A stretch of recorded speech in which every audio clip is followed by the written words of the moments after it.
Well, good afternoon, everyone, and welcome here to the launch pad and our live launch coverage of the historic first flight of the Relativity Space Terran 1 from Cape Canaveral Space Force Station in Florida. You're looking at a live view of the pad as we count down 58 minutes, 50 seconds, and counting until launch here today. We're glad to have you joining us. If it's your first time here, welcome here at the launch pad. Let's listen to the mission control.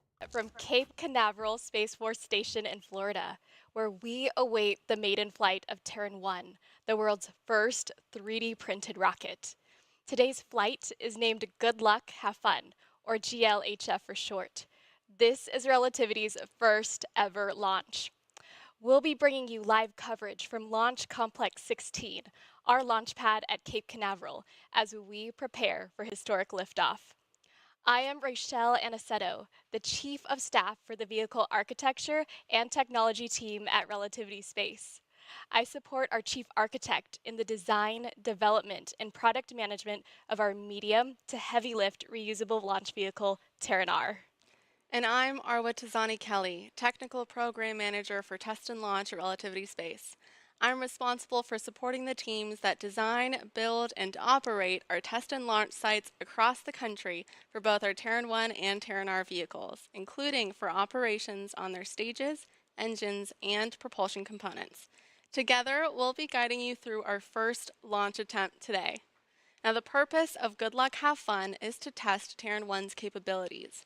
This is the first launch, meaning that while we're aiming for Terran 1 to reach orbit, our primary focus is on gathering the data and learnings necessary to develop Terran R, our much larger, medium to heavy lift reusable launch vehicle.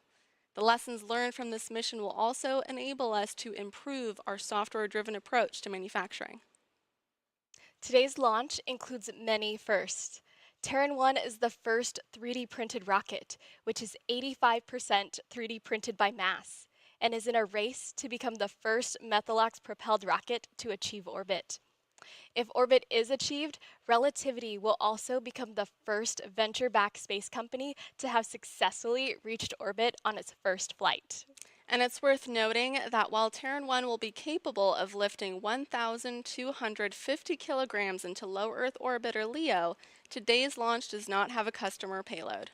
We do, however, have a memento on board, one that's quite unique to Relativity that we'll tell you a little bit more about later.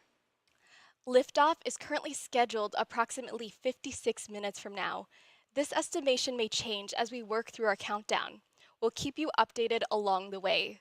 Today's launch window lasts for about 3 hours, giving us time to troubleshoot any issues. If any unforeseen issues arise during the countdown, we can pause the launch sequence if necessary. And with that, Arwa, what's the mission status update? Well, as you said, we're at T minus 55 minutes and counting. We just received confirmation that propellant load is wrapping up for both stages. The weather is trending in our favor. However, we're keeping an eye out for medium winds that are gusting at about 22 miles an hour. And there are a few scattered clouds, but conditions are currently within limits. So the range is green, the vehicle is healthy, and we're progressing well towards our scheduled launch time. This is so exciting. We're getting closer and closer. So, Arwa will provide regular status updates over the course of the countdown. In the top left of your screen, you can find our countdown clock to help follow along in our pre launch operations. And now, ahead of our terminal countdown, here are some other quick facts to bring you up to speed on Terran 1. This launch vehicle is a two-stage expendable rocket. It stands at 110 feet tall and is 7.5 feet in diameter. As far as we know, this is the largest metal 3D printed object to exist, much less attempt orbital flight. It is 85% 3D printed by mass, and there are 9 Aeon 1 engines on the first stage and a single Aeon vacuum engine on the second stage.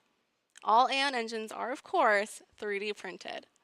Terran 1 and Terran R are both Methalox rockets. This means that they use a combination of liquid natural gas, predominantly composed of liquid methane, and liquid oxygen, hence Methalox. This propellant combination is becoming the choice for next generation reusable vehicles, including our next rocket, Terran R. We believe it will also be easiest to eventually transition to methane on Mars. The important thing here is that Terran 1 will give us parallel learning for Terran R. And we'll dive deeper into Terran 1 and share updates on Terran R development over the course of the webcast. But in the meantime, Rochelle, let's talk a little bit about who we are as a company. We often get asked, what is Relativity Space? Well, we are a rocket company and we put our customers first.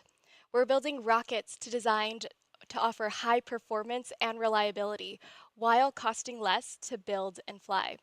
And if that wasn't enough, we have the long term vision for expanding the possibilities for the human experience by creating humanity's industrial base on Mars. And building large-scale metal 3D printers could make Relativity's mission possible, including early Martian settlements. We see 3D printing as an automation tool. It allows us to remove fixed tooling and really embrace software-driven manufacturing. I mean, our first 3D printers were developed about 7 years ago, and since then, we've improved on speed, scale, and complexity across 4 generations of printers. We intentionally started with orbital rockets because we saw an incredible market opportunity in space. And we believe they're among the most complex proofs of concept to develop this advanced manufacturing technology. There's also a natural incentive cycle between 3D printing and rockets. The lighter weight a 3D printed product is, the faster it is to build, and thus the cheaper it is. The desire to make a rocket lightweight is really to ultimately increase our payload capacity. This also means we can optimize for cost, build and iteration time, total part count, and reduce fixed tooling.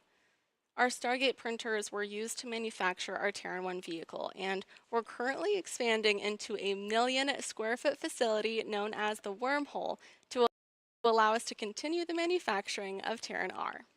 This isn't only exciting for our internal teams, but it's also exciting for our customers. Terran 1 and Terran R have already been met with significant market interest. To date, Relativity has publicly announced nearly a dozen signed customers for commercial and U.S. government payloads. Some customers include OneWeb, Iridium, NASA, and the Defense Innovation Unit. Currently, Relativity's customer contracts amount to more than $1.65 billion. Relativity is a private venture backed company. To date, we have raised over $1.3 billion in capital with our most recent $650 million Series E round. That's right. I do want to switch gears for a minute here. I think we'd be remiss not to take a moment to acknowledge that today is International Women's Day and to give a shout out to our hundreds of incredible female colleagues who are contributing to Relativity's mission. I am so proud to work alongside you all.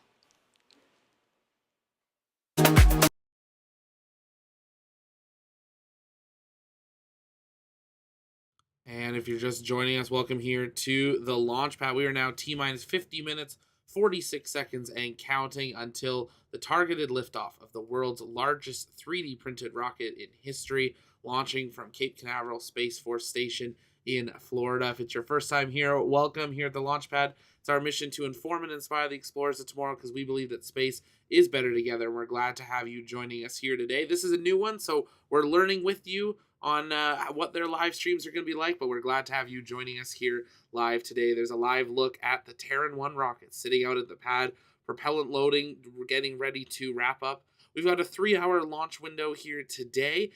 We are now about 30 minutes into that window, working towards about 30 minutes into that window. Let's listen back in for another update. Is the maiden launch of our 3D printed Terran 1 rocket. Terran 1 is an orbital class rocket, and of course, reaching orbit would be a total home run. But truly, we are looking for some important base hits here today.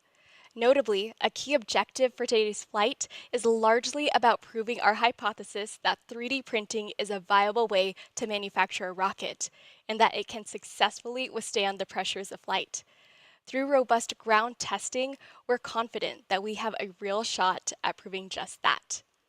And the more data that we collect from this first flight means that we'll have access to more insights, giving us confidence that we're able to execute on Terran R and help us solve all the hard problems that come with building a medium to heavy lift reusable rocket. Pathfinder product development approach. The Terran 1 that you see on the pad today has always been our Pathfinder. It was designed to be a development platform for Terran R, and it has served us exceedingly well to date in that capacity as we progress through printing and testing ahead of today's launch. Arwa, maybe let's dive deeper into what we might call a success for today's launch. Yeah, absolutely. Clearing the pad, getting out over the ocean, and passing the point of maximum dynamic pressure, or max Q, would be a big inflection point for today's launch. This is because it's the point where the structural loads on the vehicle are the highest, making it one of the most challenging phases of flight. This is the point in flight where we really want to prove much of what has already been proven on the ground. During acceptance testing, the vehicle withstood loads even beyond what we anticipate it will encounter during flight. So, passing this milestone would effectively demonstrate that 3D printed rockets are structurally viable. If we make it even further to stage separation, we will have achieved a full first stage flight, and that'll be another big accomplishment from the team. From there, we'll attempt to light the second stage and get Terran 1 to orbit. So at this point, I'll be honest, it'll take some restraint to keep us seated here. If the stages of flight were a video game, this is where I would start to feel like it's a bonus round unlock. And just as a reminder, since today is our first flight, for stage 2, we are targeting a 200 kilometer by 210 kilometer orbit, which is not a traditional orbital target. But that is our target today, given that this is our first launch and not a customer mission. That's right, and we have strict safety protocols in effect for today's flight and are closely coordinating with the FAA and Space Launch Delta 45. These protocols are, of course, standard for all launches and ensure that no one would be in harm's way if there were to be an anomaly. And as a reminder, there is no customer payload on this flight. Instead, to celebrate how far we've come, we've mounted our first ever metal 3D print from the first generation Stargate printer inside of Terran 1's nose cone. And while we're on the topic of setting expectations, we will also note that we are unsure how much of the second stage flight we will be able to share with you live. While we do have cameras on board, we will be prioritizing vehicle telemetry sensor data for this launch in order to maximize our learnings. And as a result, the video connection could be spotty. In the event that we do lose our video, we will do our best to keep you up to date as we receive telemetry. Now let's talk about the countdown overview. Well, the window for today's launch attempt opens at 1300 Eastern Time and lasts for 3 hours. The pad was cleared of all personnel at T-4 hours, followed by the start of propellant loading. Propellant loading is now wrapping up, as I mentioned, and we're currently going to continue topping off our tanks and conditioning our propellant after that. At approximately T-20 to T-15 minutes, the launch director will poll the launch teams to ensure that all subsystems, weather, and the range are go for terminal count. Terminal count will then be at T-70 seconds, and it's when the vehicle's internal flight computer takes control of the countdown. Now, while we wait for T0, let's talk about the process that got us here. So again, Terran 1 is 85% 3D printed by mass. The items that are not 3D printed include rubber seals, computer chips, valves, and other similar items. Relativity sees 3D printing as an automation technology, and we believe that long-term 3D printing will rapidly democratize space. We've already been able to unlock rapid part count reduction and rapid design iteration, and we're still in the early days of what's achievable. Now, we use 2 classes of printers here, powder bed fusion, or PBF, and vertical wire arc additive manufacturing, or WAM. PBF is a process that uses a heat source, such as a laser, to sinter or fuse powder particles together in a layer-by-layer process. What you see on the table in front of me are a few sample PBF printed parts. These are not flight parts, but just examples for us to see today what kind of parts we could print using this technology. For PBF, we use this technology to print our Aeon engines. These are the 9 Aeon 1 engines on the first stage and the single Aeon vacuum engine on the second stage. PBF has allowed us to increase our reliability through lowering our part count. And on the other hand, our proprietary Stargate printers use WAM for printing the vehicle structure. The material we use is a proprietary metal alloy developed in-house. It begins in a wire spool, and that wire is then fed into a Stargate printer.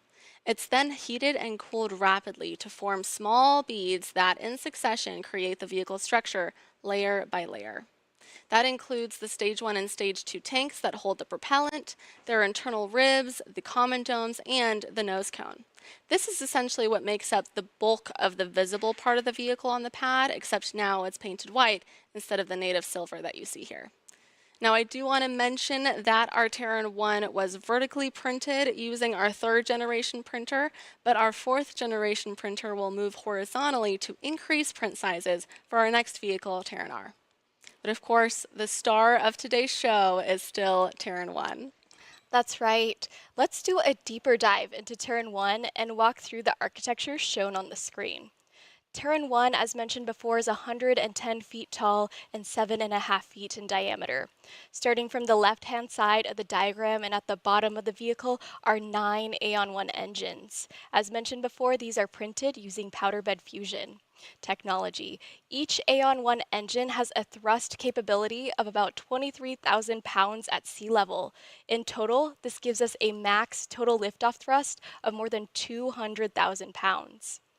The Aeon 1 engine is designed with a gas generator cycle, and each of these engines also has thrust vector control actuators, or TVCAs, to gimbal the engines during flight.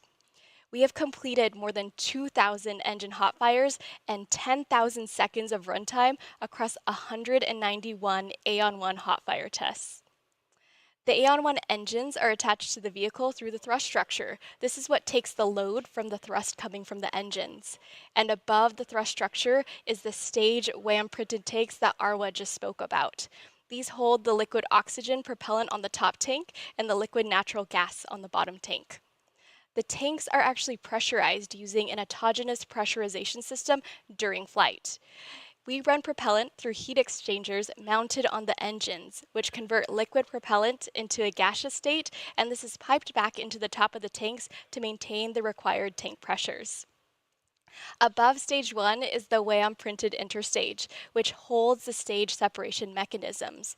For stage separation, we use pneumatically actuated pushers. Above the interstage is stage 2, which has a single Aeon vacuum engine. This engine has a thrust capability of more than 25,000 pounds in vacuum and has the capability of multiple restarts. Stage 2 also has WAM printed tanks just like stage 1. And above stage 2 is the WAM printed nose cone. For future missions, this would be replaced with a fairing and also have a fairing separation system. We have no customer payload for today's launch since this is our first launch. The payload capacity of Terran 1 is 1,250 kilograms to low Earth orbit, or LEO, and 900 kilograms to sun synchronous orbit for our customer missions. All data from Terran 1 development will be fed into Terran R. But our Terran 1 rocket is only a part of the formula. We also have a historic launch location. That's right. We are launching today from historic Launch Complex 16 at Cape Canaveral Space Force Station. Between 1959 and 1988, this site supported a total of 141 launches. It was initially built for the Titan missile launches, and it was transferred to NASA for Gemini crew processing and static test firing of the Apollo service module's propulsion engine. The Air Force then used it from 1972 to 1988 for the Pershing missile launches. After that, the site sat abandoned, and Relativity then got the right of entry in 2019. In 2020, we initiated land clearing and construction. We built the whole site from scratch, and in less than 2 years, the team cleared, demoed, and built the pad to what you see here today. This includes the pad deck, the transporter erector, all the commodities and utilities, the office space, and of course the integration hangar. We conducted multiple hot fire tests after that and are here today to launch. Good luck, have fun. This will be the site's first launch in over 35 years. Now let's take a minute to visit our facilities across the country.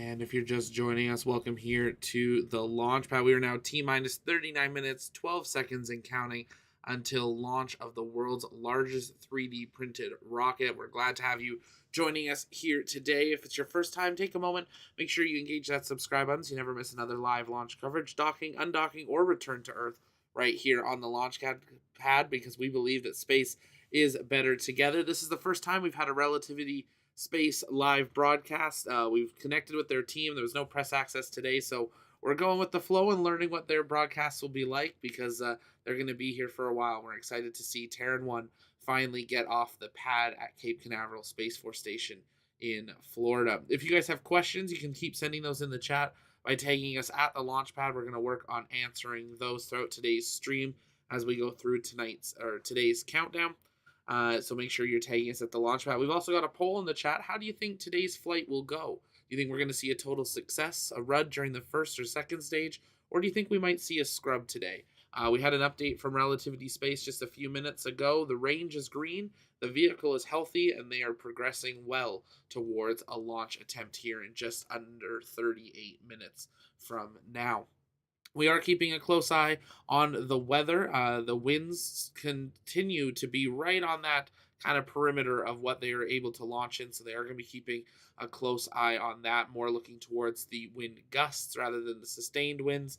Being a 3D printed rocket and the first flight, they of course want to be careful with what they're actually doing. We do have confirmed 18 knot steady state winds at the Space Force Station, but we do not have 22 knot steady state observed. So that is a good sign. Right now, the weather board is all green, though, from the Space Force and from Relativity Space, so we'll be continuing through the count. Propellant load is basically wrapping up, and they are preparing for a launch here today, but we're glad to have you here. Truly incredible to see Terran 1 finally out at the pad. It's been a journey to get it there. We've been waiting for this one. It was out on the pad for some testing when we were down there for Artemis last summer, and now out for its launch attempt. Let's listen back into Relativity Space for an update as we count down to launch.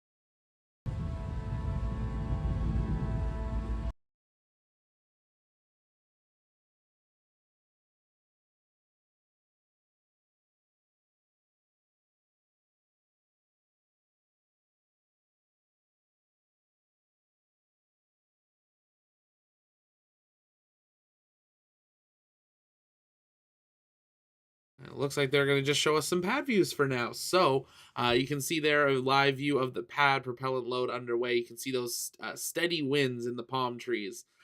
Beautiful launch site out there today. This is not the final fairing that we would see on a Terran 1 if it did actually have a customer payload on board. This is just for today's test flight, so it does look a little shorter than it normally would in the future versions, but today is really to test the first and second stage. Status update here. We are just over T minus 36 minutes and counting. You may have seen a brief moment where the T clock said hold, but that was just a graphical error. We are still go as of now. Weather violations are tracking none.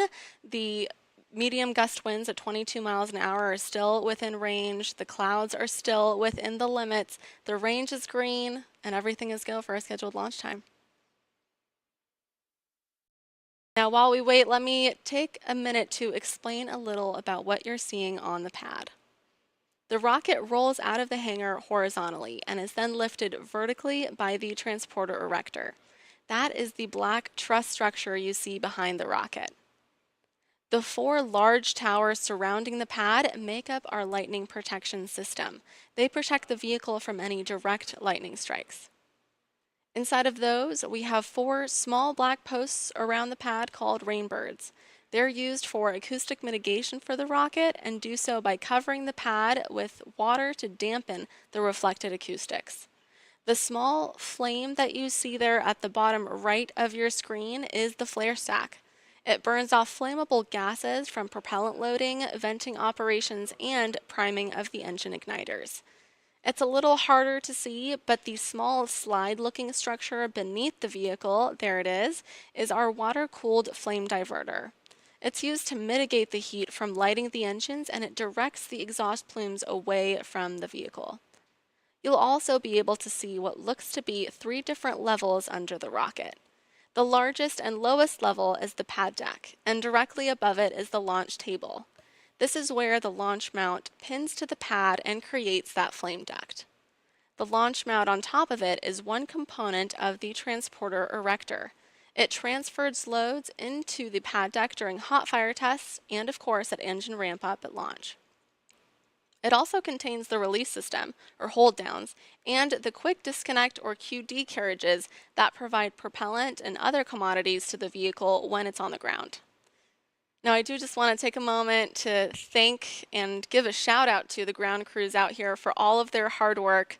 They've helped us build and operate our launch infrastructure, and they support vehicle integration and testing at one of the most historic launch sites in the United States. As you can imagine, there's a lot of work that happens at the pad to properly prepare for launch, and their work includes the design, build, and installation of launch equipment, creating and implementing the relevant procedures, integrating the vehicle, troubleshooting it, and working with our engineering teams to ensure that we optimize the vehicle and operations every step of the way. Thank you all for your amazing work. These teams have also supported our rigorous test campaigns. While this doesn't guarantee success, it certainly helps us given we're attempting so many firsts. As a reminder, we're launching the first 3D printed rocket. We're racing to have the first Methalox rocket to reach orbit, and we're hoping to be the first venture-backed space company to have successfully reached orbit on its first flight. Now let's quickly recap what we've done to get this 3D printed rocket here today. And it all started through manufacturing at our Long Beach factory. This is where we print and build our rocket. We build and print in sections of the stage for the tanks as well as the domes that get printed using the wire arc additive manufacturing. These are then integrated together, and then the stage is taken to structural testing. This structural testing is also completed at Long Beach. This structural testing includes filling the tanks with water to do a pressure-proof test and also testing with structural loads. After testing and final integration, Stage 2 was transported to NASA Stennis, where we completed a full flight duration hot fire test. After structural testing and final integration of Stage 1 hot fire testing was actually done here at Launch Complex 16. Stage 1 hotfire used a special mount to simulate loads during flight. 6 ignitions of the Aeon-1 engines resulted in 185 seconds of hotfire on all 9 of those engines. Then we integrated Stage 2 and the nose cone after hotfire testing, and now we are here for our first launch. Let's take a look at our journey to launch.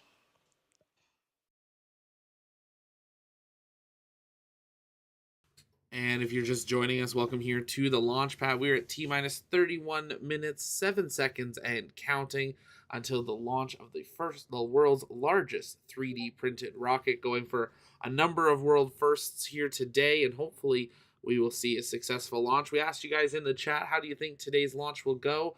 Over 300 of you answered so far. Take a moment, answer the poll there. 61% think we're going to see total success. 23% think we're going to see a scrub, and about 16% of you think that we might see something go boom. But we'll wait and see. We got 30 minutes until we find out. You can keep answering that in the poll there. We'd love to hear what you guys think. We're here answering your questions to the best of our ability as we navigate this new launch provider. Some incredible videos here showing the development of Terran 1 and this 3D printed rocket. Truly incredible seeing how they are able to produce this. This is not a small rocket, but this is only their first, as they do plan to go bigger in the future. Terran 1 is just their proving vehicle and getting them out to the pad to start. So excited to see this company continue to grow and become a big player in the commercial launch industry. If you didn't see it yesterday, last night, the U.S. Space Force put out a surprise announcement, a new launch pad allocation strategy. We're super excited. We dropped an article about that. We'll drop the link in the chat. But 3 new launch complexes going into operations with commercial space agencies. These are historic launch complexes. Slick 13, currently home to SpaceX Landing Zone 1 and 2, has been reallocated to Phantom Space and Veille Space. We've got Slick 14. That is the home to where all 4 crewed Mercury Atlas flights took place, and that will now be home to Stoke Space. Slick 15 is also being reallocated. It was home to Titan 1 and 2 and is now going to ABL space.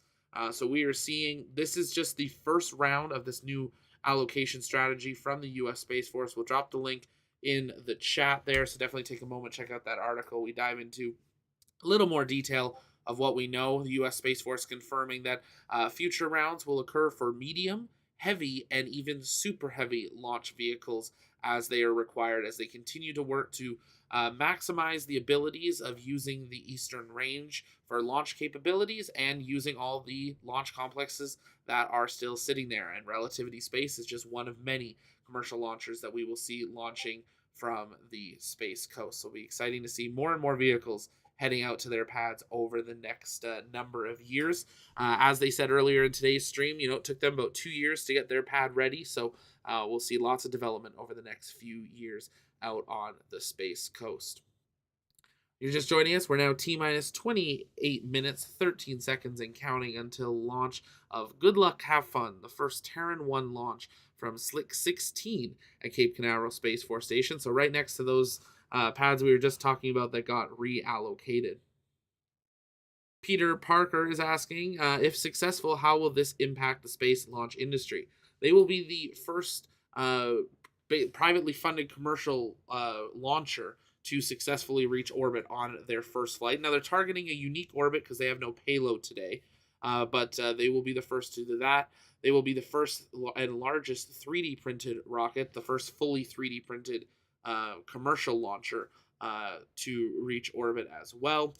They're also using their own 3D printed engines. So we're seeing lots of firsts of pushing towards using that 3D printed technologies for producing rockets, which is believed to be able to really help us once we establish a place on the moon and Mars for production, because we would be believing that we could use similar technology. If you haven't yet, though, take a moment, let us know in the chat where you're watching from. I know we got people all over the world tuning in, and it's great to have you all joining us here today. And if you haven't yet, take a moment, engage that like button as well. Let's see if we can get up to that, I don't know, maybe 1,000 mark before launch as we continue through today's count.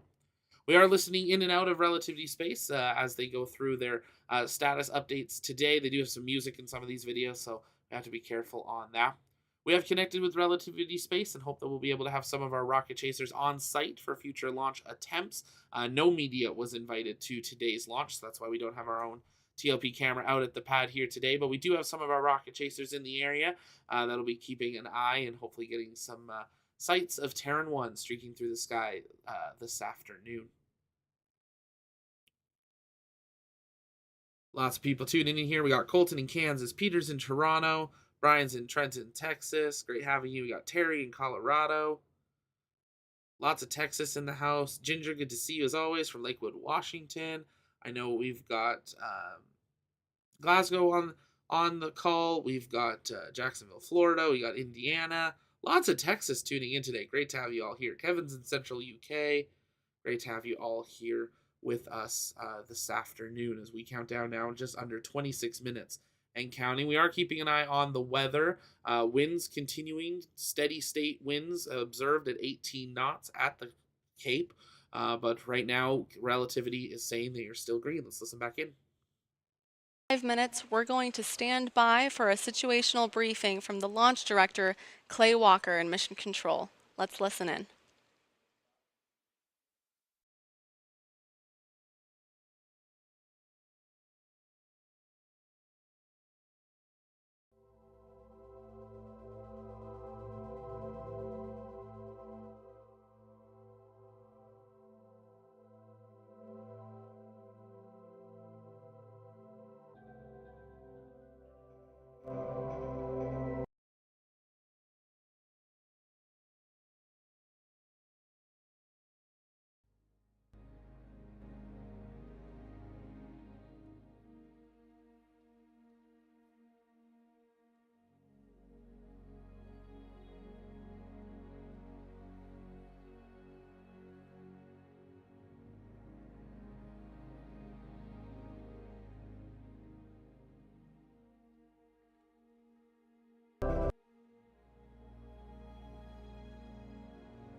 minutes and currently waiting for an update from Mission Control.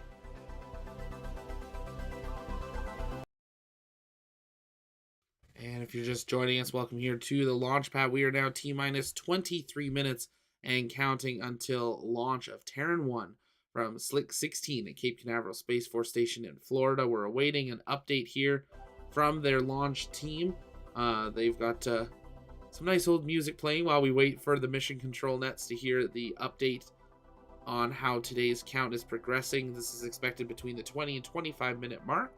So that's what we are listening in, waiting for here this afternoon.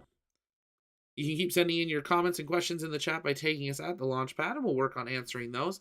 Of course, it's a launch day, which means you can learn more about today's launch by heading over to tlpnetwork.com. Click on launches, and you can see today's detailed mission briefing, or we've got that link in the chat for you there as well. On there, that's where you can also find our TLP launch control, where you can see all upcoming launches from around the world and find out if we will have live coverage for them as well. T minus 22 minutes and counting.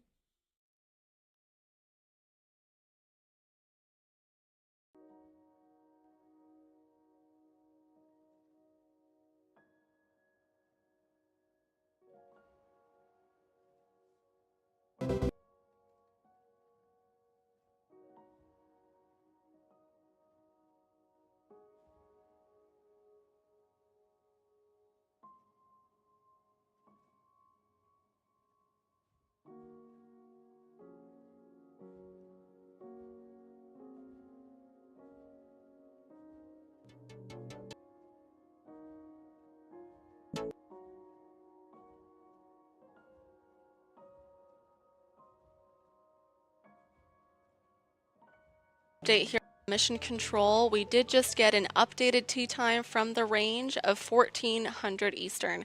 Again, that's 1400 Eastern. That'll be reflected shortly on the T clock. There you go. We are now 1 hour away from our launch.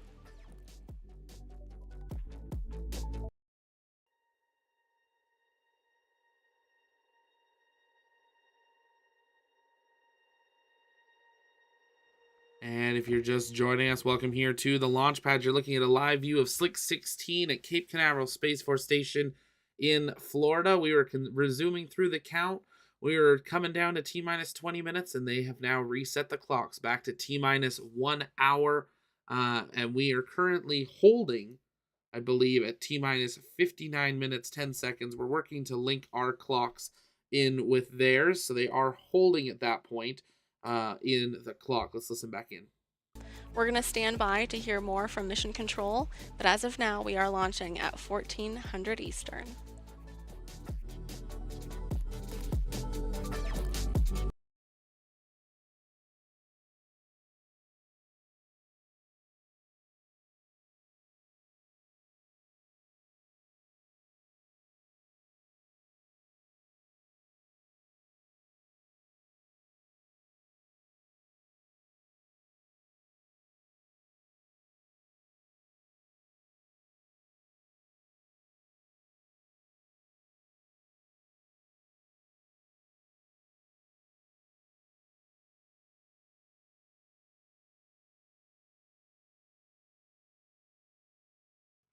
So as we continue to navigate the fun of a new launch provider, we are currently holding at T minus 59 minutes, 10 seconds and counting. That could just be for them to sync up their clock, saying they were targeting now the top of the hour, but we'll wait to get our clocks running to match theirs, and the clock has resumed. So we are going to be counting down towards that top of the hour here.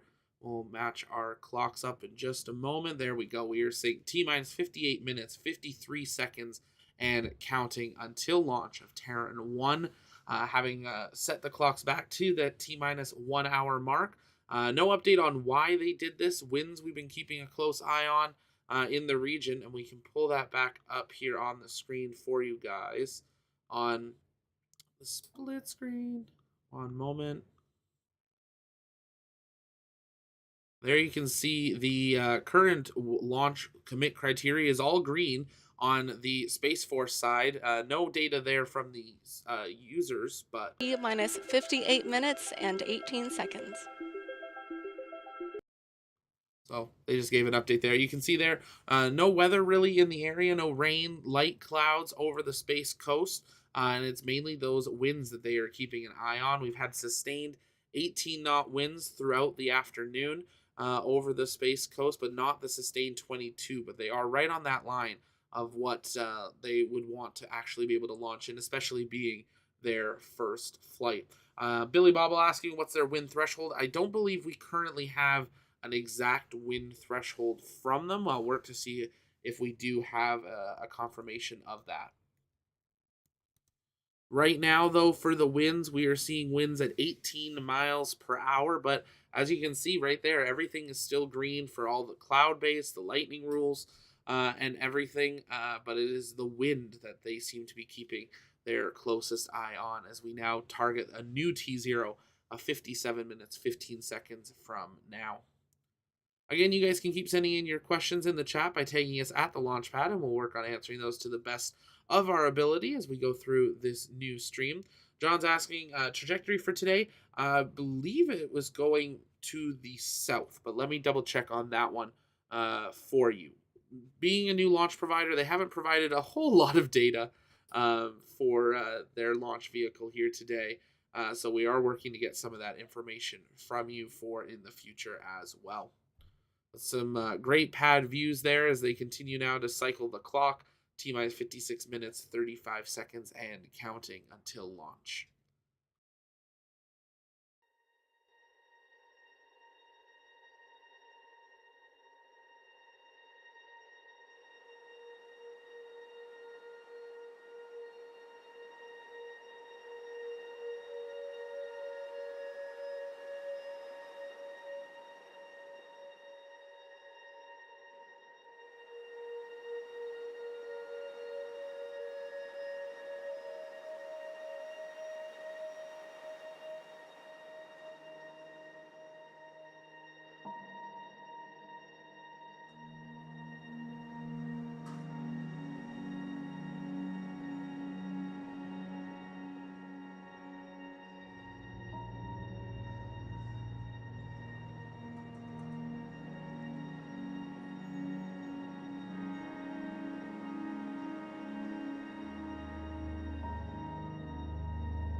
joining us, we are at T minus 49. As a reminder, we set back the T clock to allow us more time for propellant conditioning. In the meantime, why don't we talk about stage 2 MDC? Great idea. One of the approaches we take here at Relativity is to be focused on having a lot of hardware that we can test in order to reduce our risk getting into flight. One attempt that we tried to do that was paved out through successful testing was stage 2 hot fire testing. This is where we took stage 2 to NASA Stennis and we integrated the Aeon vacuum engine with a stub nozzle. For this test, we filled the tanks with our cryogenic propellant, and this is also where we were able to fire the engine and see interactions between the engine as well as the stage.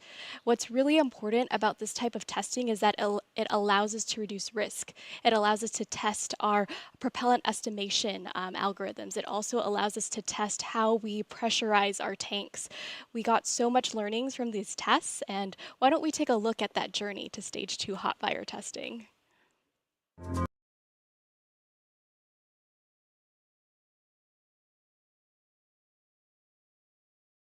And again, if you're just joining us, welcome here to the launch pad. We're at T minus 48 minutes, 32 seconds and counting until the updated T0 time for the launch of the world's largest 3D printed rocket, the Terran 1, on its maiden flight. Seeing some B-roll here of one of the testing campaigns they did with the second stage of Terran 1. Some great looks into the behind the scenes as they got prepared for launch day here today for mission. Good luck, have fun.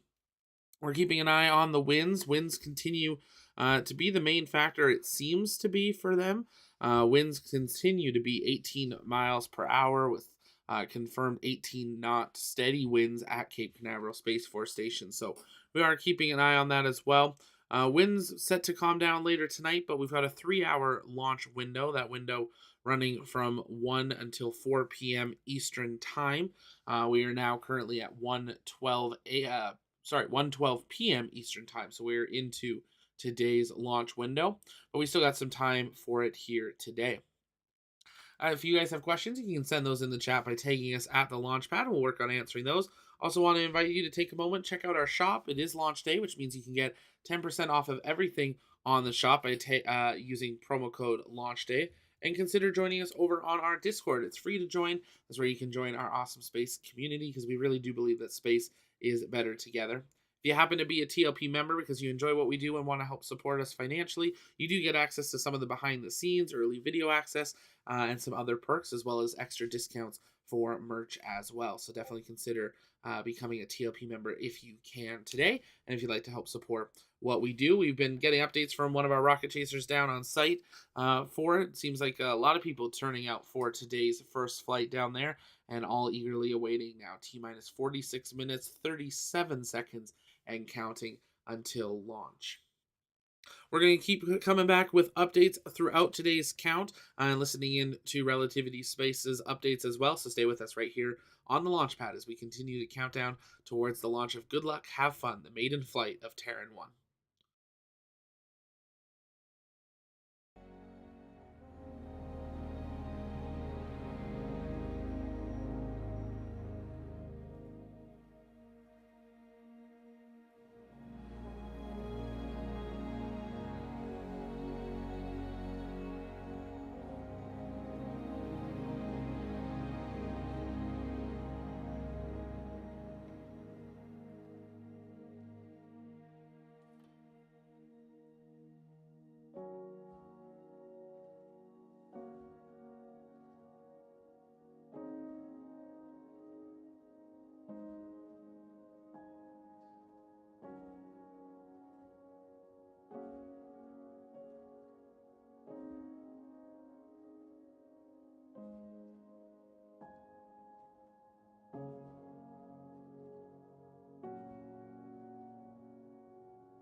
As we continue to wait, can we get a brief update on the mission going on today? Yes, so we are a little bit less than about 50 minutes until launch.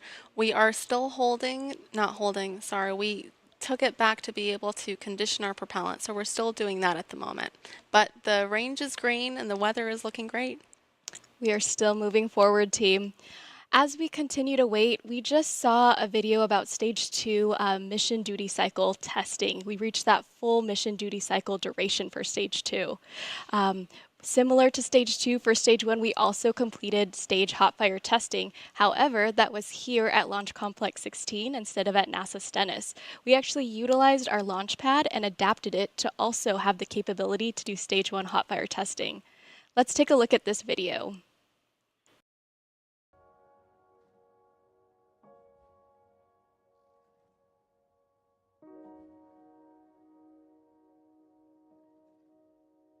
Relativity here at Launch Complex 16.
Just under T minus 33 minutes. We are progressing well towards our launch time of 1400 Eastern. If you missed the delay, the hour push was due to propellant conditioning. We wanted to get more time to continue that operation, and we're currently doing a great job. Everything is still green and a go for that launch time. That is great to hear. I am so stoked to keep moving forward. As we continue to wait, maybe let's take a moment to recognize the technicians that helped us build the rocket that you see on the pad today. We wouldn't be where we are today without all of their hard work and effort to build this rocket. Let's take a look at this video.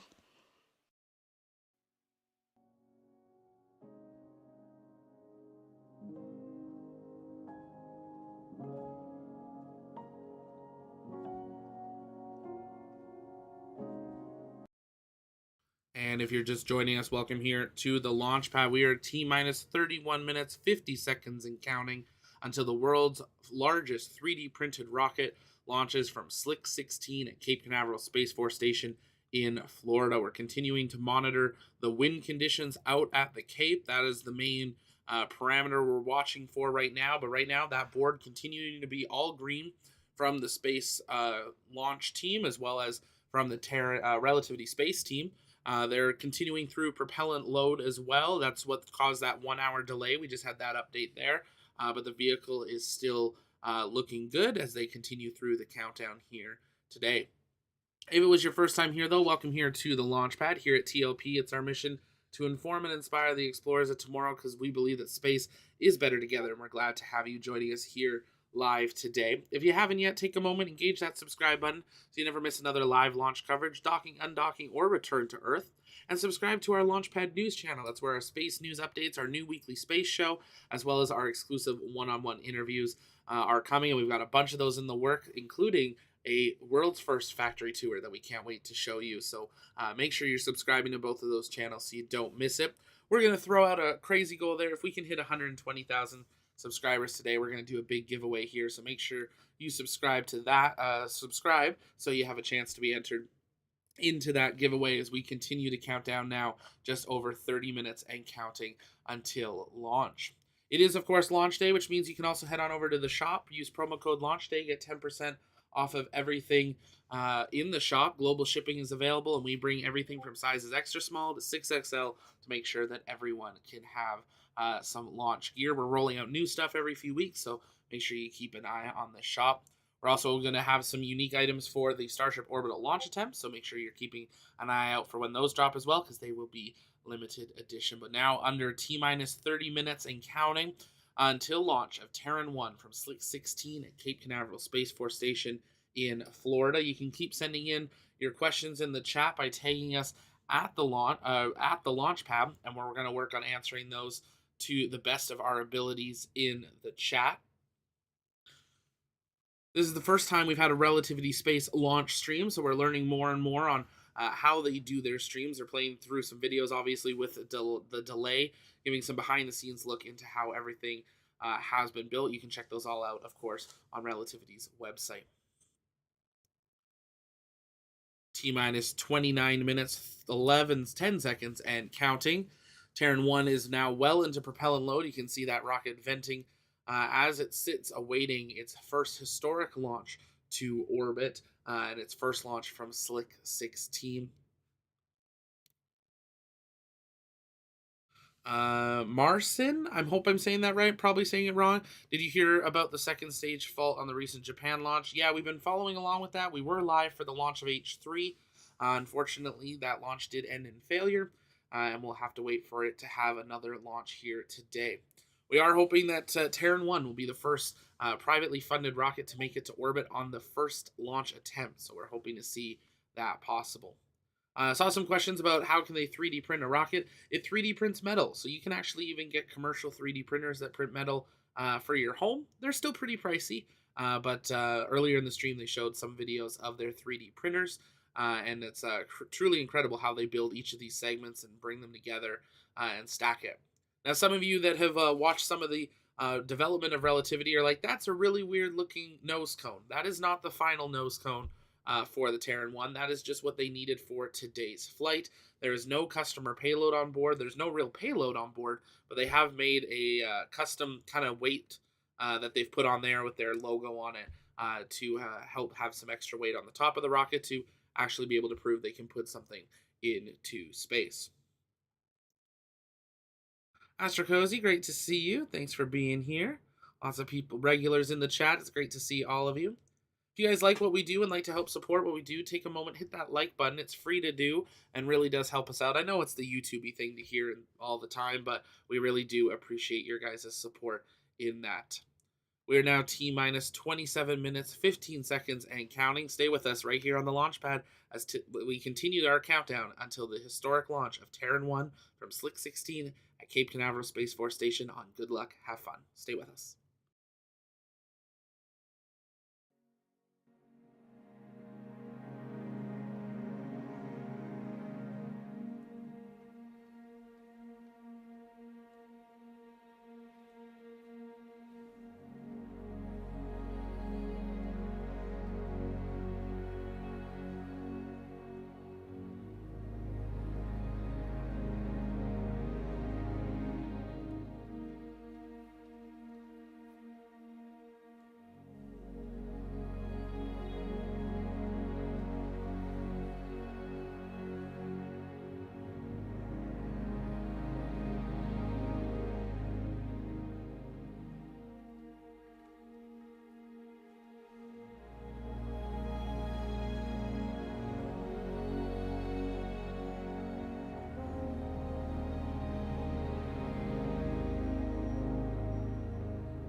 We do need additional time for propellant conditioning. We're going to stand by for additional updates, and I'll send that to you as soon as I have them.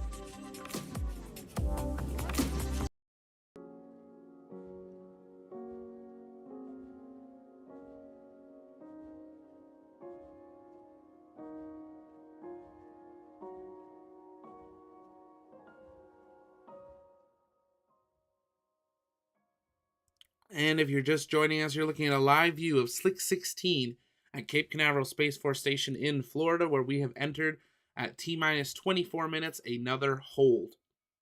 This is for propellant conditioning, they're saying. We don't know much more on what that actually means for them, but T minus 24 minutes and now holding for the historic first launch of the world's largest 3D printed rocket.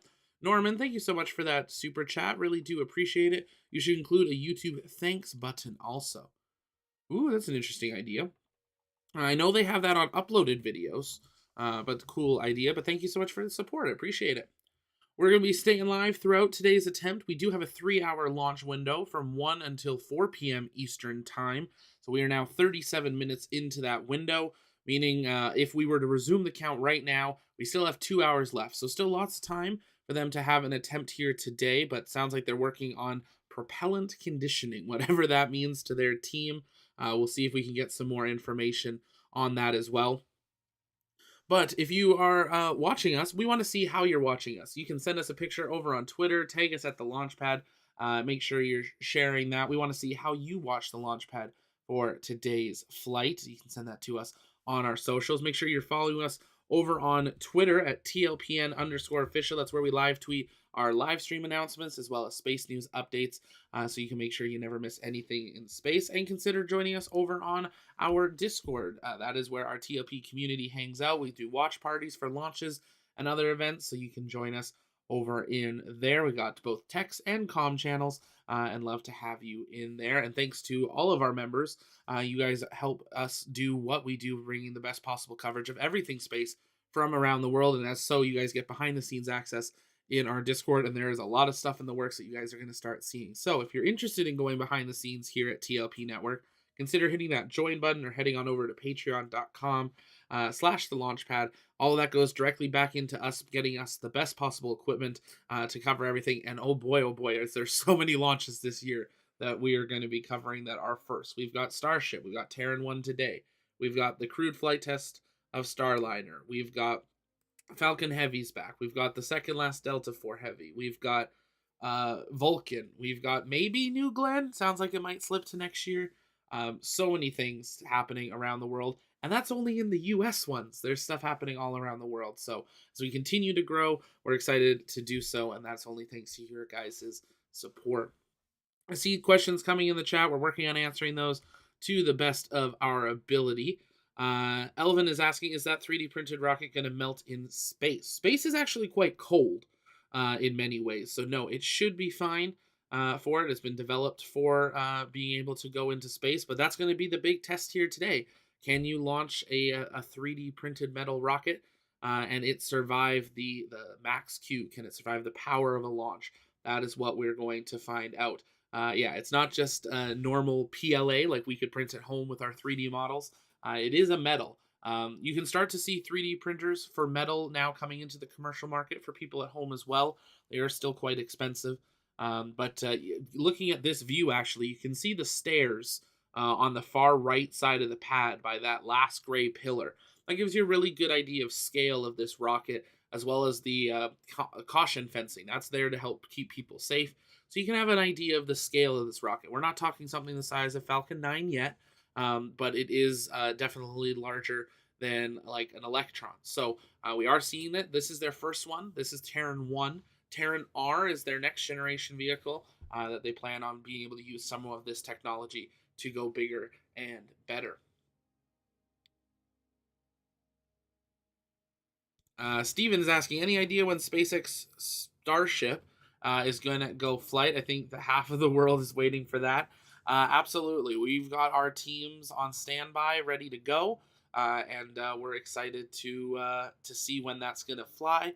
We're hoping in the next few months, but just like everyone else, we're all sitting and waiting. But I will absolutely be on site, bringing you live coverage of that. Not going to miss the first launch of Starship. Unless they give us 24 hours notice, then it might be a little difficult to get on site. But as long as we get, 48, 72 hours notice, we'll definitely be down there, down in Brownsville and South Padre, taking a look and watching the largest rocket, the most powerful rocket, the most engines ever on a rocket fly and hopefully make it to orbit. And who knows, we might even see a booster recovery attempt as well if everything goes well. So We're excited for that. Make sure you subscribe so you don't miss that right here on the launch pad. We're going to be documenting our trip as well. So for our TLP members, stay tuned for that. Shortly after the Starship launch, there's going to be some behind the scenes videos for you guys, possibly even some behind the scenes live streams leading up to that launch as well. Oh goodness. Someone in our team just renamed Starship to the Mega Mars rocket because we had the Mega Moon rocket for SLS, and I'm not sure if I want that to stick or not. But let us know in the chat. What would you call Starship? What would be your nickname for it? We had Mega Moon rocket for SLS. We had the Big Orange rocket. What would you nickname Starship? Let us know in the chat. We're waiting for an update. If you're just joining us, you're looking at a live view of Slick 16 at Cape Canaveral Space Force Station in Florida, where we are holding at T-minus 24 minutes for propellant conditioning of Relativity Space's Terran 1 rocket for its first ever mission to space. For good luck, have fun. There's a nice big vent there off the Strongback. So we'll wait for more updates, but stay with us right here on the launch pad as we await more updates from Relativity Space as we count down to their historic launch of Terran 1. Stay with us.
are currently holding the clock and taking it back once more. We just coordinated for a new T0 time with the range. Our new T0 time is now 14:40 Eastern. That is 2:40 p.m. Eastern. We're going to allow a little bit more time for propellant conditioning. As some of you may know, this is not at all unusual for a first launch. This is perfectly expected since we want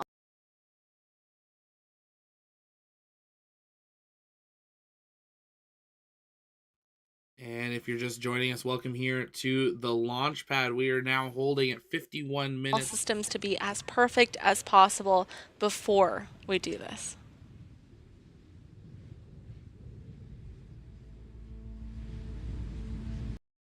Okay, we got an update there. We're resyncing our clocks here. Currently looking at a new T0 as they continue to work. New T0, 2:40 p.m. Eastern Time. We've now added onto the screen there the remaining time in the launch window, so you can keep a close eye on that as well as we continue throughout today's countdown. But if you're just joining us, welcome here to the launch pad. You're looking at a live view of Slick 16 at Cape Canaveral Space Force Station in Florida, where we are continuing the count towards liftoff of Terran 1 on its maiden flight. Good luck, have fun.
And if you're just joining us, welcome here to the launch pad.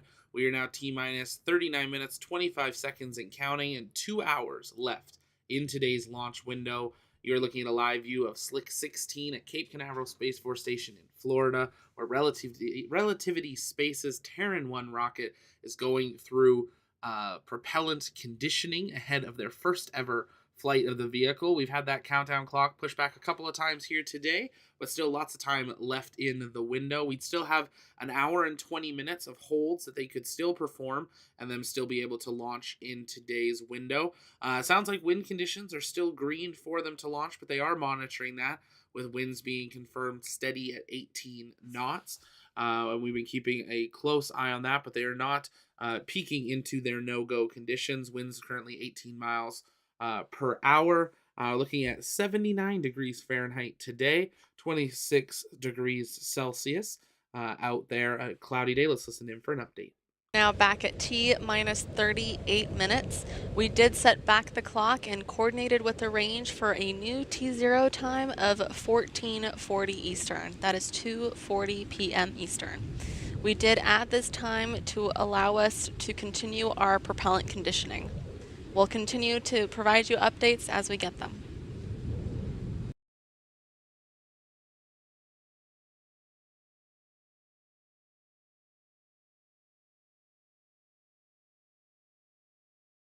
As we continue through today's countdown, we'll be bringing our own updates as well while listening into Relativity for updates. But if it's your first time here, welcome here at the Launchpad. It's our mission to inform and inspire the explorers of tomorrow because we believe that space is better together, and we bring you full live coverage of every launch from around the world that we can. So make sure you engage that subscribe button so you never miss another live launch, docking, undocking, or return to Earth. We are monitoring Crew 5 as they are getting ready to return back home. So make sure you join us for that as well.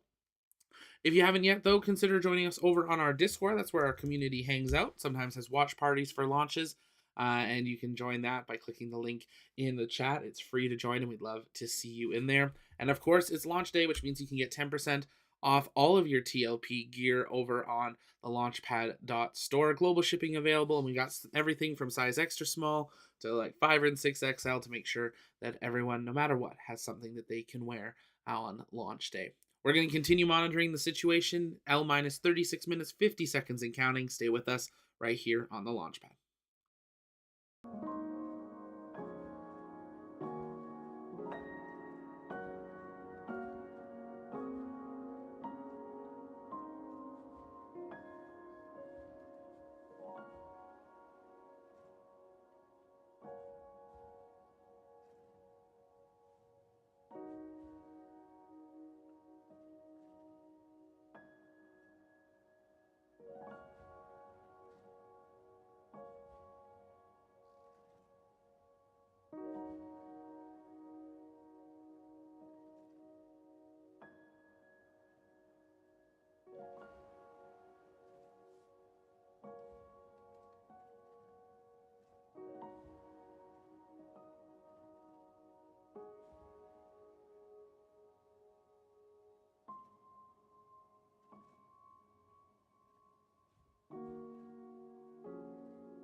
joining us. We are currently at T minus 23 minutes.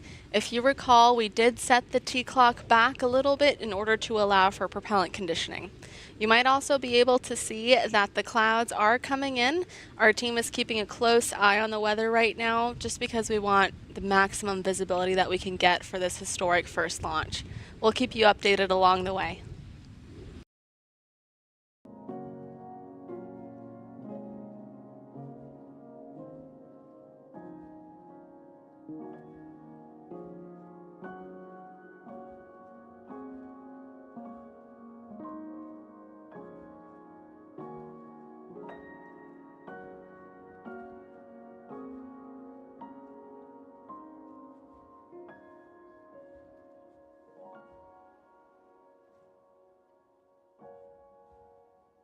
Walker in mission control. Let's listen in for the next few minutes.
And if you're just joining us, welcome here to the launch pad. We are now just under 20 minutes and counting until launch of Terran 1 from Slick 16 at Cape Canaveral Space Force Station in Florida. If it's your first time here, welcome. We're listening in to the ComNet, so waiting for an update on the count as things continue to proceed there. You can see the winds picking up and the clouds rolling in, so teams are continuing to monitor the weather. But if you haven't yet, take a moment, engage that like button, share out the stream as we get closer and closer unto the maiden flight of Relativity Space's Terran 1. Stay with us.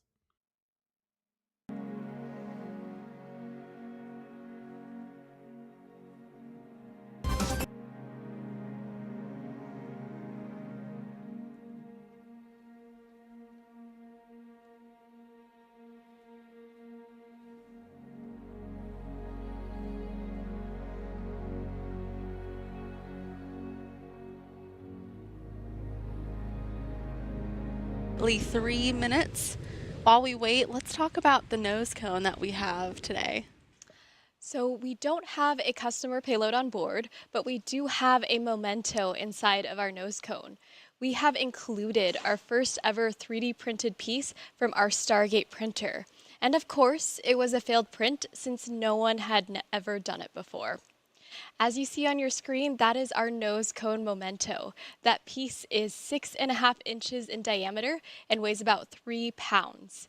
It is our first completed circular test article for which we used our first generation aluminum alloy. Since then, we've added a machined centerpiece with GLHF, good luck, have fun, and our mitosis logo to commemorate this maiden launch. From our very first failed print 7 years ago, Relativity's team relentlessly overcame thousands of challenges against all odds to get to today, our first 3D printed rocket launch.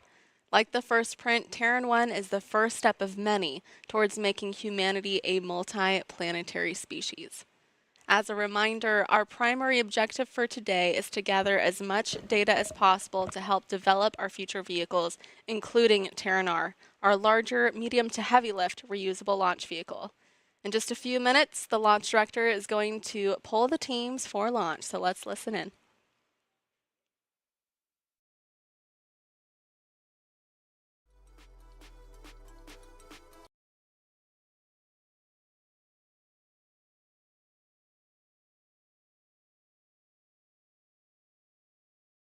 And if you're just joining us there, we are now L minus 17 minutes, 7 seconds, and counting until liftoff. We are awaiting the go no go poll from the launch director team, which is expected at L minus 16 minutes. So we're going to be listening into the mission nets there to hear that. Running through the rest of the timeline towards the final countdown will begin at T minus 10 minutes, with terminal countdown beginning at T minus 70 seconds. First stage ignition will occur T minus 6 seconds with liftoff at the scheduled T0. We're just waiting for that go no go poll to begin, so stay with us.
FTS go.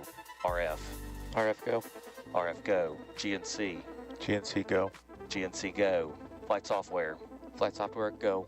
Flight software go. Prop 1. Prop 1 go. Prop 1 go. Prop 2. Prop 2 go. Prop 2 go. Fluids 1. Fluids 1 go. Fluids 1 go. Fluids 2. Fluids 2 go. Fluids 2 go. Loads. Loads go. Loads go. Rock. Ranges grow. OSM. OSM is go. OSMs go. RC. RC go. Vehicle. Vehicle is go. Vehicles go. CE. CE's go. C's go. LC. LC go. All parties have reported go for launch countdown. Once the T-clock begins, anyone can call for a hold at any time. If a hold is called prior to T-minus 70 seconds, the T-clock will continue to roll until T-minus 70 seconds, at which point a hold will be automatically initiated. A hold is not possible after T-minus 70 seconds, and any hold call after that time will result in a terminal count abort. Should a hold or manual abort be necessary, the person calling for a hold or abort should state clearly on comms, hold, hold, hold, or abort, abort, abort. In the event that the OSM requires a hold, OSM will initiate the hold command on the OSM GUI and notify LD and the RC on the primary net. LCCE on Bravo. Can we open stage 1 fuel bleeds, please? Copy. Opening stage 1 fuel bleeds. GCVC, please limit comms channels to Alpha, Bravo, Charlie, and countdown unless directed by LC or LD. Support room, this is vehicle on LV.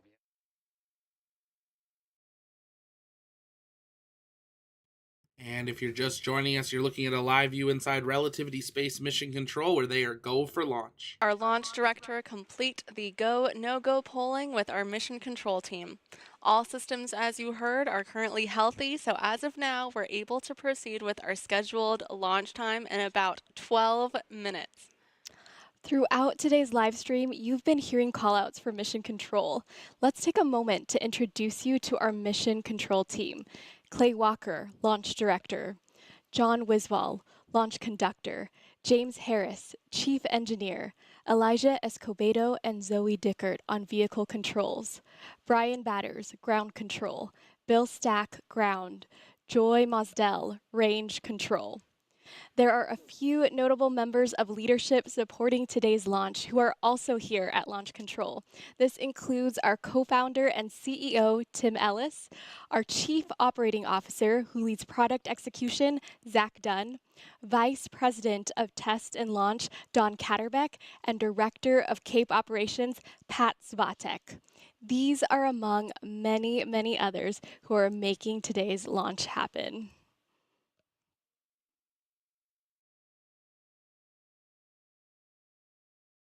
For those of you that are just tuning in, you can see Terran 1 on the pad. This rocket is 85% 3D printed by mass. It is 110 feet tall and 7.5 feet in diameter. Stage 1 has 9 Aeon 1 engines, and our second stage has an Aeon vacuum engine. These engines are also 3D printed using powder bed fusion. We're going to go ahead and take a moment to pause and stay tuned as we wait on the launch countdown.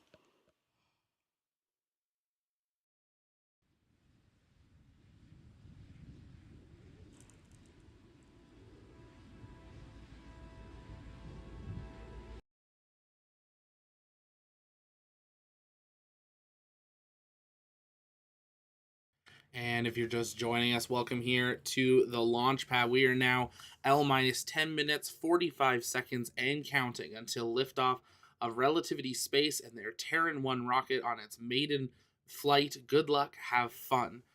We have just heard in there from Mission Control. They went through all their go, no goes for the first time today, and we heard go across the board. Weather is looking good. The vehicle is ready. Propellant conditioning is complete.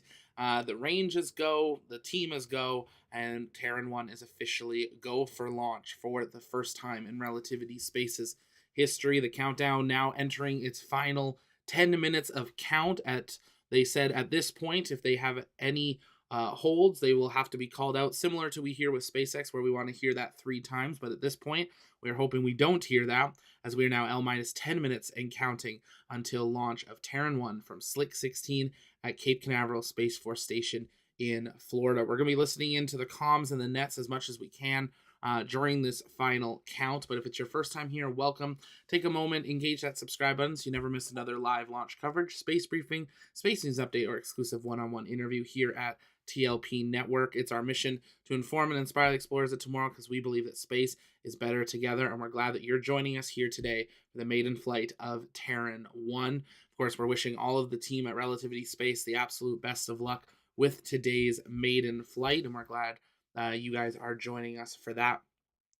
If it's your first time here, when we get into the final bit of the count, we're of course going to always do our chat go, no go, but we got a few minutes until we get there. We've still got 1 hour, 29 minutes left in today's window. So if we do have a hold for any reason, there's still time in the window, but there is a point in the countdown where if they have a hold, they are not able to recycle. So we're going to continue listening in now under 9 minutes and counting until launch.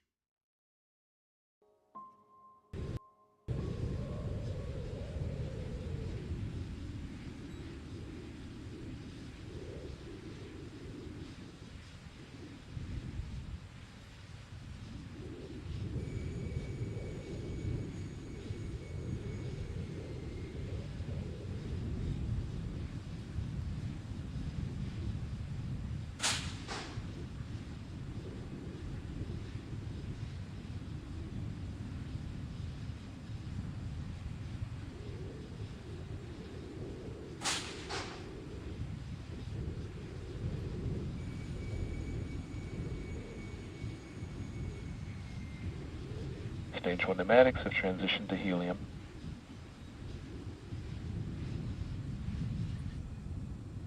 There you go. That means we're pressurizing the propellant tanks to flight Exit pressure pressures. for engine chill.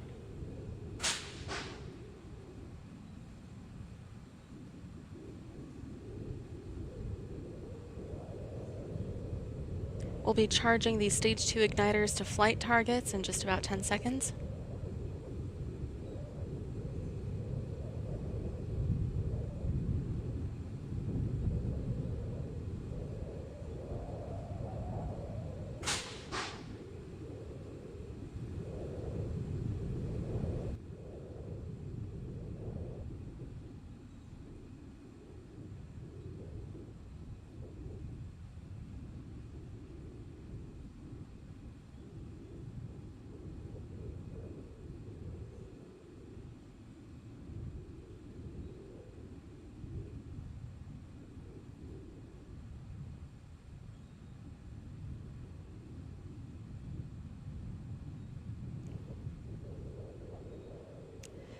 We are now getting into the business end of today's countdown. Pressing Stage 2 igniters to flight target. Arwa, let's go ahead and walk through the launch timeline. Yeah, sure. At T-minus 3 minutes, the transporter erector will retract just a few degrees to give the proper angle for umbilical separation. At this point, the vehicle will be on internal power. At T-minus 70 seconds, the vehicle will go into terminal count. This is again when the vehicle's internal flight computer takes control of the countdown. We then go into final flight termination checks and get FTS go from the launch conductor in coordination with the mission flight control officer and operation safety manager. At T-minus 6 seconds, we'll have ignition of those 9 beautiful 3D printed AON-1 engines, so you'll see the flames beneath the rocket at that point. And at T0, we will have liftoff. Shortly after that, at T plus 2 seconds, the strong back will throw back to assist in removing the umbilicals and clear the path for the vehicle to fly vertical. At T plus 12 seconds, we'll begin our pitch over program, and at T plus 80 seconds is that important milestone of max Q, or the point of maximum dynamic pressure. This is again where the structural loads on the vehicle are the highest, making it one of the more challenging phases of flight. At approximately T plus 160 seconds, we'll have main engine cutoff, or MECO, where the stage 1 engines will shut off, followed shortly by stage separation and the AON vacuum engine igniting. Second stage will burn for a little under 5 minutes, and then at approximately T plus 463 seconds, we'll have second engine cutoff, or SECO. As a reminder, we do not have a fairing or any payload deployments for this first launch. With that, we'll go ahead and wait and stay tuned with Mission Control.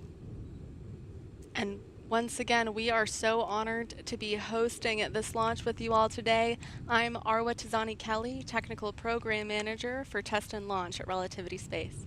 And I'm Rachelle Aniceto, Chief of Staff for the Vehicle Architecture and Technology team. And we are now less than 5 minutes away from watching the world's first 3D printed rocket launch.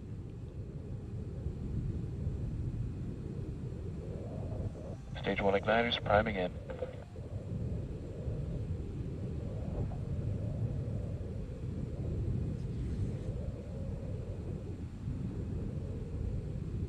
We're currently priming the igniters with gaseous oxygen and gaseous hydrogen. Our ignition system uses these propellants flowing across a glow plug.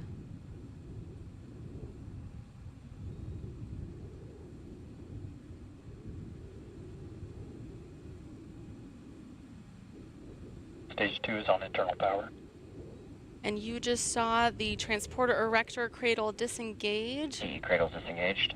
There we go. The cradle arm slowly started releasing stage 2 at the top there so that the strong back can retract, and we confirm that stage 2 is now on internal power.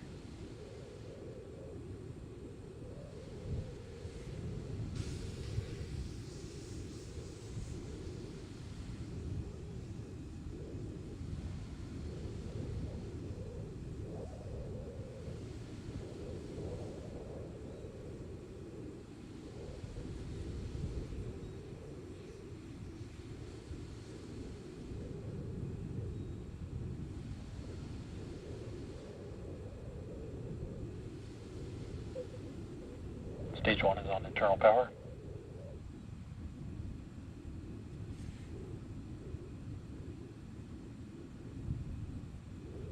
Stage 1 TVC checkout complete. We just completed Stage 1 TVC checkouts. That means that we performed the final thrust vector control health checks on both stages before liftoff. We'll be doing Stage 2, or rather completing Stage 2 within the next 10 seconds. Stage 2 TVC checkouts.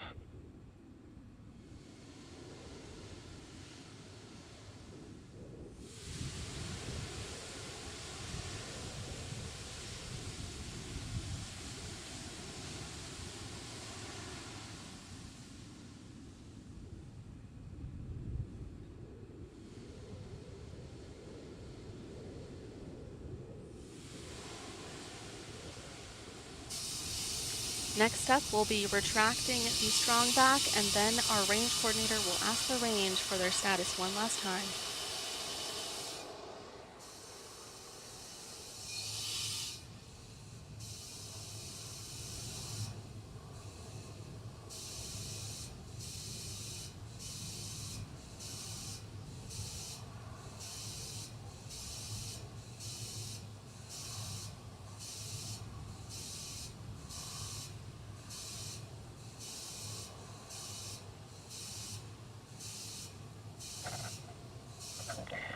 Rock report range status.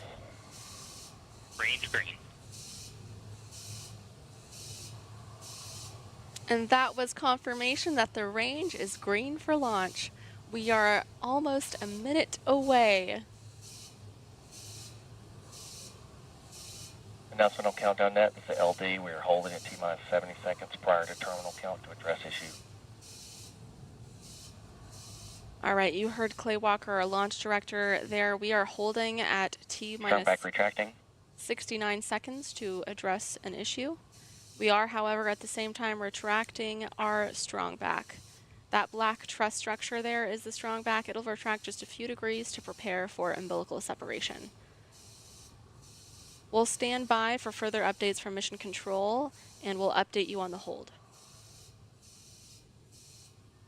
And if you're just joining us, you're looking at a live view of Slick 16 at Cape Canaveral Space Force Station in Florida, where we have entered a hold at the last few seconds of the count. We are remaining in a hold. They've continued with strong back retract, and we're listening in for an update on to this hold in the count. We do still have just over an hour remaining in today's launch window. We'll bring that back up on screen here, and we'll continue listening in to the count. But launch director has called a hold to the launch with just 1 minute 9 seconds on the clock. This is something that they obviously saw something. It sounded like they wanted to check a system. This is their first time attempting to launch the world's largest 3D printed rocket and the first ever launch attempt of Terran 1. So holds are better than anything else. That's what we want to see, a successful flight. But we will continue listening in as we have 1 hour, 20 minutes left in today's launch window.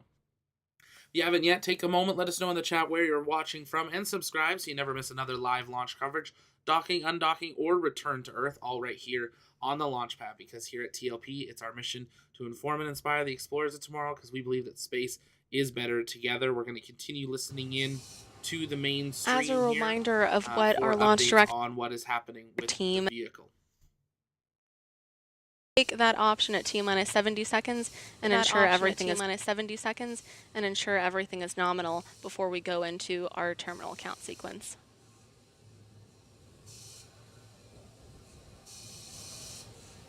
Again, what you're looking at in front of you is 85% 3D printed, and it is about to fly. Those white clouds you see coming out of the rocket are due to the venting of the chilled gas from the rocket into the humid Florida air out here. That's why the gas condenses into vapor and looks like clouds.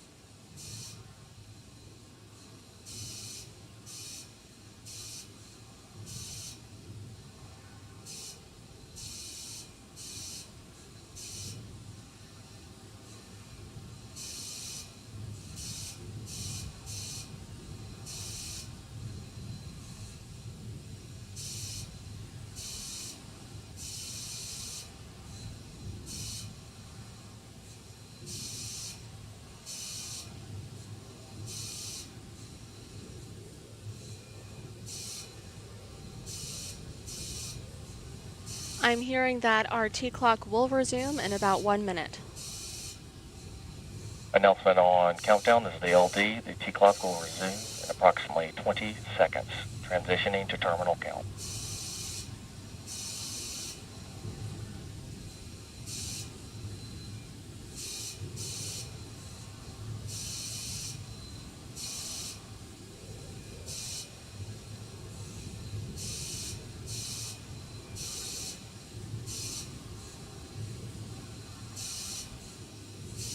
As a reminder, from here on out, when the T-clock resumes, our countdown sequence will be automated and controlled by the internal flight computer.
We are extending the hold just a little bit longer.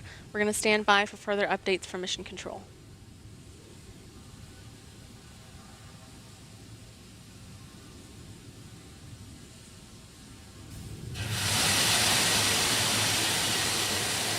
Announcement on countdown net. This is LD. We have had a terminal count aboard, saving the vehicle and assessing recycle options.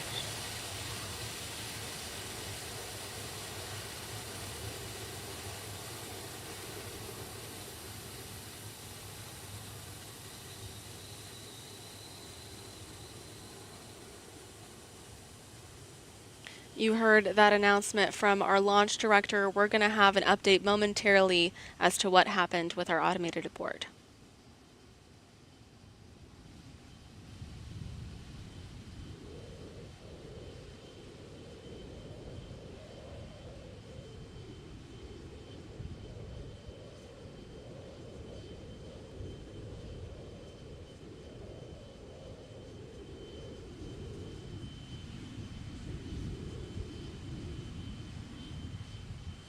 And if you're just joining us, you're looking at a live view of Slick 16 at Cape Canaveral Space Force Station, where at T-minus 1 minute 10 seconds, we have had an automated abort of the Terran 1 rocket. Launch controllers are reviewing their data and seeing if a recycle will be possible. We do still have some time left in today's window, 1 hour, 14 minutes, 10 seconds and counting left. This was an automated abort. We had a hold that they paused at T-minus 1 minute 10 seconds for. We're about to resume the count, and it seems like right when they were about to do that, the rocket itself had an automated abort to the system. We're waiting for an update here from Launch Control on what their path forward will be for today's flight, and if we'll have a launch attempt here today. If not, they do have future If you're just joining us, we did have an automated abort at T-minus 70 seconds. The team is currently assessing if we're able to recycle, since we are still within our launch window. So we'll provide that update as soon as we have confirmation from Mission Control. Exactly what we are saying, waiting for more information on whether they will be able to have another launch opportunity here today. So it is an abort. We're in a holding / abort mode at this point as we continue to wait more updates from launch control. Want to give a big thank you shout out there to Damn Plays for your super chat. Thank you so much. Brian Anderson, thank you so much for the thanks for your coverage, guys. Thank you so much for your super chat there as well. All that goes back into helping us bring you guys the best possible coverage of everything space. Also, shout out to Darmok, who's been gifting some memberships throughout the stream today. Really appreciate that as well. If you guys enjoy what we do, super chats and becoming a member, that's how we are able to expand and bring you better coverage of everything happening in space, not only in the United States, but around the world. We're super excited to take you into a new rocket factory in the very near future, and that's only thanks to your guys' generous support. We are waiting for information on a possible recycle, if possible, of the Terran 1 rocket. We're listening into live sights and sounds from Slick 16 at Cape Canaveral Space Force Station in Florida. Stay with us.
If you're just joining us, welcome here to the launch pad. You're looking at a live view of Slick 16, where we are awaiting an update from launch control on whether they will attempt another launch here today. At T-minus 1 minute 10 seconds, we had an automated abort of launch from the rocket system. We don't have any more information on why that was, what the system saw that it didn't like, but it was a terminal count abort. It was an automated abort sequence that occurred. There is still time in today's launch window, 1 hour, 10 minutes left, that if they are able to recycle the clock back, resume the countdown, and possibly fix that issue, we could still see a launch here today. So it's not done just yet. There's still an opportunity for a launch here, and teams are assessing that possibility as we still have time. Weather is still green, range is green, but the rocket right now is the thing that aborted the launch. Teams had called a hold at 1 minute 10 seconds to review something they saw. They said they were going to resume the count in 20 seconds. About 35 seconds later, the count hadn't resumed, and the launch director announced a rocket abort system. So interesting to hear. We're waiting for more information. Still is possible. We're going to be answering your comments and questions while we wait. But if you are first time here, welcome. My name's Zach. I'm the founder and host here at TLP Network and the Launchpad. We're glad to have you joining us here for our live coverage here on the Launchpad. If you haven't yet, take a moment, engage that subscribe button so you never miss another live launch coverage, docking, undocking, or return to Earth. And make sure you subscribe to our other channel, the Launchpad News. That's where we give space news update, our new weekly space shows coming out soon, and our exclusive interviews and factory tours as well. So make sure you subscribe on both of those if you're a space fan. If you're also wanting to be part of an awesome community, consider joining us over on the TLP Discord. It's free to join. We'll drop the link in the chat, and we'll do the YouTuber thing. It's a launch day, so if you head on over to our shop, use promo code LAUNCHDAY, you get 10% off of everything in the store. But the teams are continuing to assess recycle options for Terran 1's maiden flight from Slick 16 at Cape Canaveral Space Force Station in Florida. Still a launch attempt here today, possible. We did have a couple questions that came in the chat. You can keep sending those in by tagging us at the launch pad. I saw one asking, what are the white things flaking off the rocket? That is ice. That is the cryo-cooled propellants condensating on the outside of the rocket. You get ice just like we see on Falcon 9. and it just flakes off when it gets heavy enough or has enough vibration that it breaks off. So that's a normal thing to see. If you saw Relativity's Terran 1 before they started prop load, it actually has a really nice pattern on the bottom of it. It says Relativity at the side of it, but once it is propellant filled, it's got ice on it and you don't actually see it, and it hides that away. Brian, what is the next launch? Next opportunity for launch? I don't believe we were given an exact window on when they will be, but generally speaking, we see either a 24 or 48 hour turnaround, obviously depending on what the cause of the abort was. So that's what they are going to have to do. Ian saying turn it off, back on again. Maybe a software update. We'll have to wait and see. But we do still have just over an hour left in today's window. Twice today we saw them recycle the clock back to that 1 hour mark. So it is possible that we could see that happen again, but we are still waiting for confirmation on what the team is deciding. They're going to be meeting right now, talking about the issue and how they think their best path forward would be. This is their maiden flight. They want it to be successful. That is the most important thing. You always want to see a scrub rather than a rud, but we will continue to wait for updates. Peter, which is the most promising launch company next to SpaceX in your humble opinion? I think Rocket Lab's an incredible one. Once again, we had an automated abort at T-minus 70 seconds. Our launch director and our teams in mission control are currently assessing the recycle options that we have for today, since we're currently still within our launch window. We're standing by to hear that update from Clay Walker.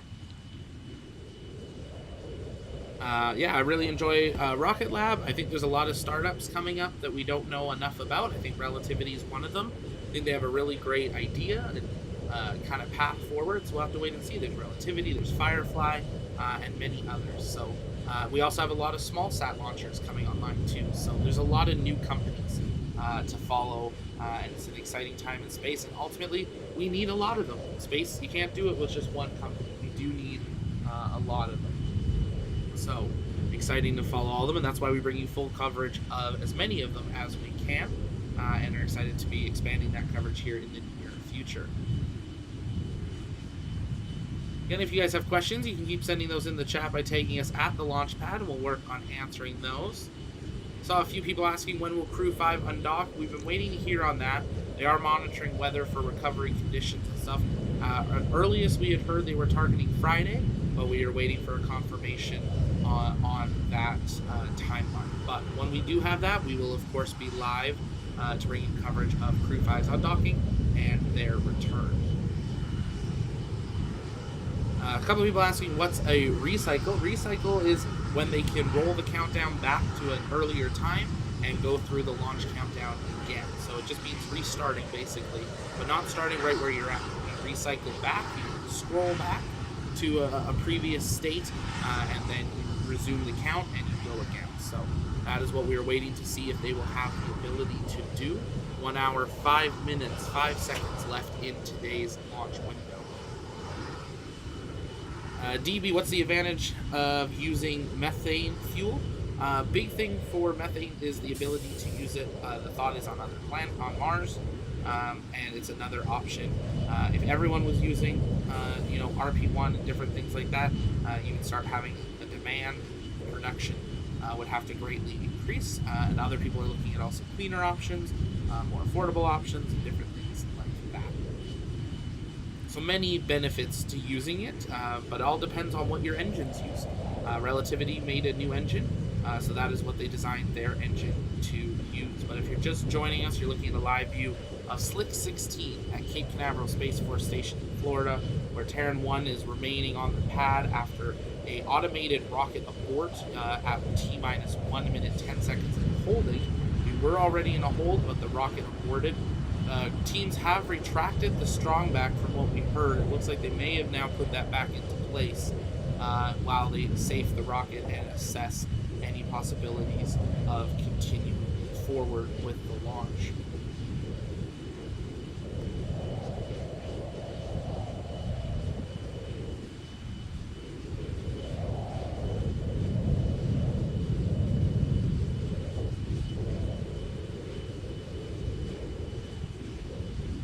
Jamie, what's a good Instagram to follow for all the rocket companies? We're working on getting our Instagram online, but really best option, Jamie, is going to tlpnetwork.com. That's where we have our global launch calendar, and you can follow along all the launches there, not only the ones in the United States, but around the world.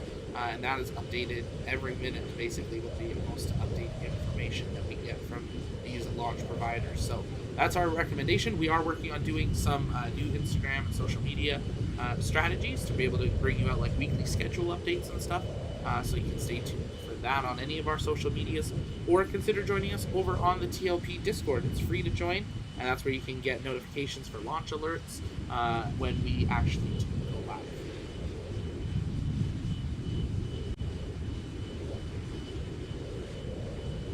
Michelle, what happens with the rocket? Does it land in water with a parachute, or how does it they recover it? It is not a recoverable vehicle at this time. It's a expendable launch vehicle, so no recovery. So it will technically splash down. It'll just splash down really fast into the ocean.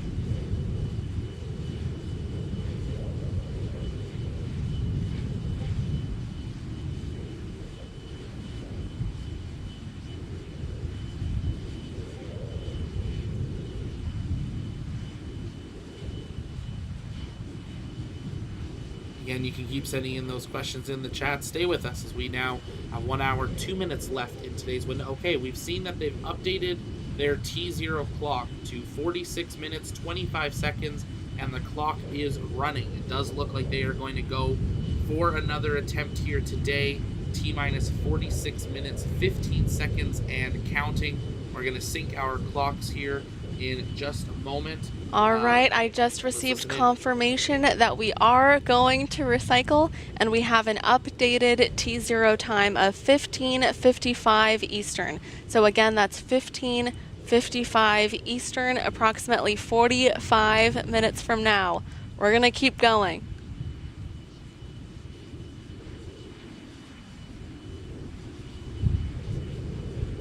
So we're going to see them go again. T-minus 45 minutes, 40 seconds, and counting.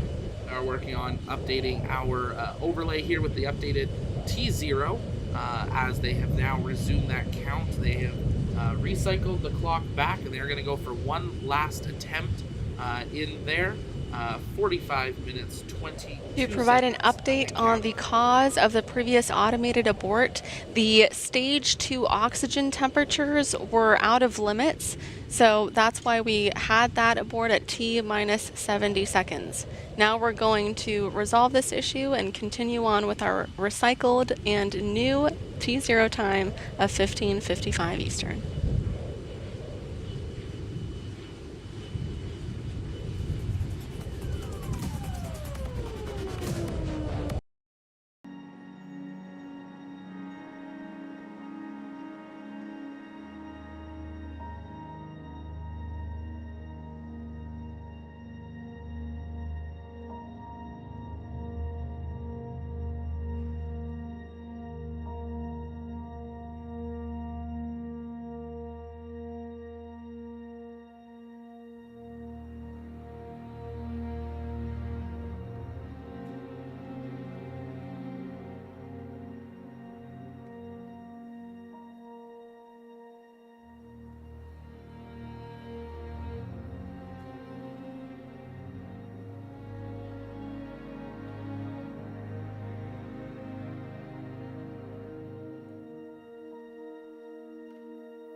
Today's operations. We're going to stand by for additional details from Clay Walker.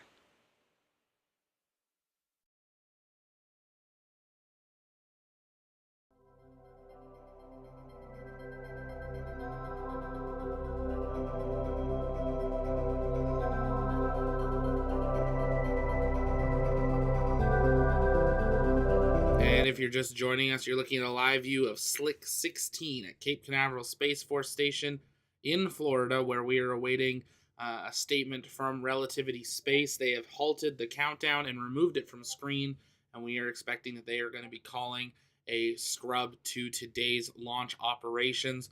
While we wait for an update here, if you haven't yet, take a moment, engage that subscribe button so you never miss another live launch coverage, docking, undocking, or return to Earth. We will, of course, bring you another stream for when the next launch attempt is, but unfortunately, it does not look like Terran 1 will be leaving the pad here today. Unsure why. We're waiting for an update here, so stay with us for that. But make sure you subscribe so you never miss another launch attempt. And consider joining us over on the TLP Discord. We'll do kind of a post-watch party in the Discord chat there, but you can always join in there. That's where our community hangs out 24/7. But if you're just joining us, Terran 1's maiden flight is not going to happen here today. Relativity Space are standing down from today's launch attempt. We're waiting for a statement here from the launch control team. Weather was looking like it was green. Everything's still green across the board, so something to do with the rocket. We'll wait to hear updates on when the next launch attempt could be, whether it'll be a quick reschedule to tomorrow or the next day, or if this will be a longer delay to the maiden flight of Terran 1, the world's largest 3D printed rocket. As we wait for that update, stay with us right here on the launch pad.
For today.